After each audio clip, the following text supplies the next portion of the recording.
Okay, we're going to look at this problem that we tried in class. It is the 5th video in the 2D video problems on PowerSchool, so you can find that video there. We've got a car at the bottom of the ramp, and we're attempting to figure out how fast the car needs to go in order to make this particular jump. It's a little bit challenging because we don't quite have all the variables that we think that we should, and so let's try to get it figured out. First thing we're always going to do here at the very beginning is try to establish what variables we have available. I'm going to do that in my x and my y. So I got velocity initial, velocity final, acceleration, time, and displacement.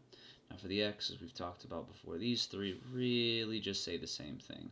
Since acceleration is 0 meters per second, what that really says is that these two are going to stay the same the entire time, or that this portion of the velocity stays the same. Let's blow that up a little bit bigger. This portion here of the velocity is going to remain the same, while that this part over here is going to change. That will be this column right over here for the y. So what do we have? We have 171 feet. Off screen, I figured out that that is about 52.1 meters. We can see that that is strictly in the x, so I write that right down here. 52.1 meters. My apologies for the handwriting, getting used to the tablet here. Also, something else that you can see is that while the car is going to go up into the air and over, we can see that it starts and ends at the same spot up and down, which means that the y is going to be 0 meters in terms of how much it changes from beginning to the end. So we know that's 0. We all, of course, also know that acceleration in the y is negative g.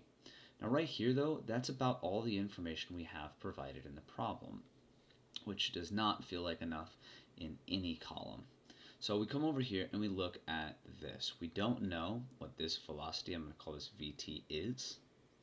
We did actually, and I didn't set this up the problem, we did know that this was 15 degrees or 15 degrees. So while we can't get a value for Vx, we do know that Vx is Vt times the cosine of 15 degrees. And velocity initial in the y is equal to Vt sine of 15 degrees, which are going to go in these spots right here. Handwriting on this thing is even worse than normal. Alright, so now I still don't quite have enough information. In the x column here, like I said, you can boil this down as a x, a vx, and a t, and I need 2 out of 3 of these to solve your basic constant velocity equation. Now, I do technically have 2. I have the delta x and I have the vx, but within the vx, I've got a whole nother variable right here. So let's fill this out. I have vx is 52.1 meters equals vx, which is vt cosine, oops, that should be 15. Let's go back here real quick. 15 degrees times time.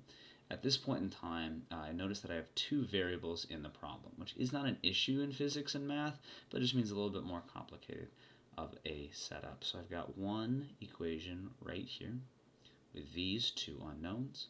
So I'm going to go to the y column over here and look for a second equation with the exact same 2 unknowns. So since I want vt in there, I know I'm going to want this in my second equation. And since I want delta t in there, I'm going to want this in my second equation.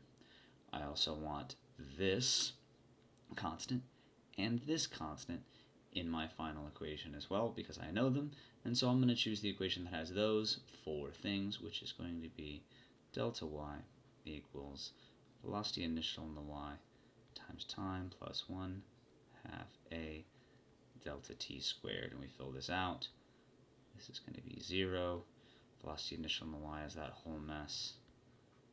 Vt sine of 15 times time plus 1 half a. A, of course, is negative g, so we'll put this in minus up front. We'll go minus g over 2 times delta t squared.